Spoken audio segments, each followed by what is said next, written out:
elles renouent avec le fil de leur histoire. Ce matin, les machines tournent à plein régime dans l'usine du Coq Sportif à Romilly-sur-Seine. Un lieu réinvesti il y a 12 ans après une délocalisation de la marque en Asie dans les années 80. En 2010, quand je suis arrivé, j'étais tout seul. On a commencé avec la partie développement, puis après, au fur et à mesure, on a dû embaucher des gens sur les méthodes, en tant que chef de produit, plus de designers, plus de modélistes, plus de prototypistes. Aujourd'hui, plus d'une centaine de personnes travaillent ici, dont une cinquantaine à la production. Nicole était parmi les premières à vivre ce retour aux origines. C'était réjouissant, c'était un plaisir de faire repartir la marque. Au début, on n'était que quelques personnes et la marque a grandi et maintenant, elle est vue un peu partout. Un succès qui ne se dément pas. Tour de France, club de foot, athlète olympique, le Coq se retrouve même sur le maillot du 15 de France. C'est un peu l'étendard du Coq Sportif, bah oui. En plus, on a la chance qu'il soit porté par une équipe magnifique qui gagne. Donc celui-là, pour le coup, c'est 100% made in Aube. Un maillot entièrement local et pourtant une exception. Car si le tricotage, la teinture et la broderie sont réalisés dans le département, 95% de la confection des pièces est encore effectuée au Maroc.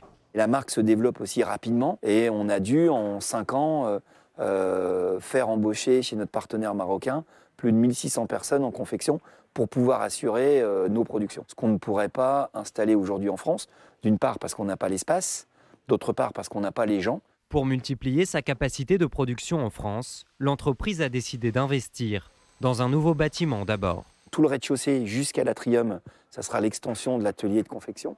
Et après, on aura 2 niveaux de 2000 m² pour installer l'ensemble de nos opérations. Ici, 60 à 80 personnes seront bientôt embauchées, notamment pour préparer les tenues des athlètes français au JO 2024. Donc toi, tu ferais 2 tailles de masse différentes. Ok, pour les visages différents. Ok. Autre investissement, ce centre de formation créé en octobre à l'intérieur de l'entreprise et où Laurine enseigne les bases du métier. On est beaucoup axé sur la production, donc tout ce qui est coupe, décor, donc sérigraphie, flocage et confection. Le but, c'est vraiment qu'on forme sur 2 ans des personnes qui seront aptes, après leur diplôme, à travailler chez nous dans les différents services et avec un bon savoir-faire. Dans cette première promotion, 10 élèves au profil varié. En fait, j'étais au chômage et comme la couture pour moi c'est une passion, donc allier couture, la passion et un métier en même temps, c'est tout bénéfice pour moi. C'est de mettre vraiment son idée sur papier, de le voir la création du début jusqu'à la fin et de le voir porté par quelqu'un d'autre, c'est satisfaisant pour soi-même en fait, c'est juste génial.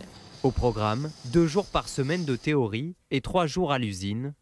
Et tu as regardé à combien du bord tu devais les mettre à 2 cm? Avec à la clé une embauche en fin de formation. Un avenir pour la filière dans ce haut lieu de la bonnetterie tricolore. Selon le maire de la commune, c'est même la renaissance de la tradition textile à Romilly. Le Coq Sportif a montré depuis 12 ans qu'il savait s'installer dans la durée. S'installer dans la durée en revenant avec d'abord 15 emplois, ensuite 30, ensuite 60. Aujourd'hui, plus de 100. Ça remontre que l'histoire peut recommencer. Une histoire qui ne se limite pas au Coq Sportif. Avec ses fournisseurs locaux, l'entreprise estime avoir généré plus de 400 emplois indirects dans le secteur.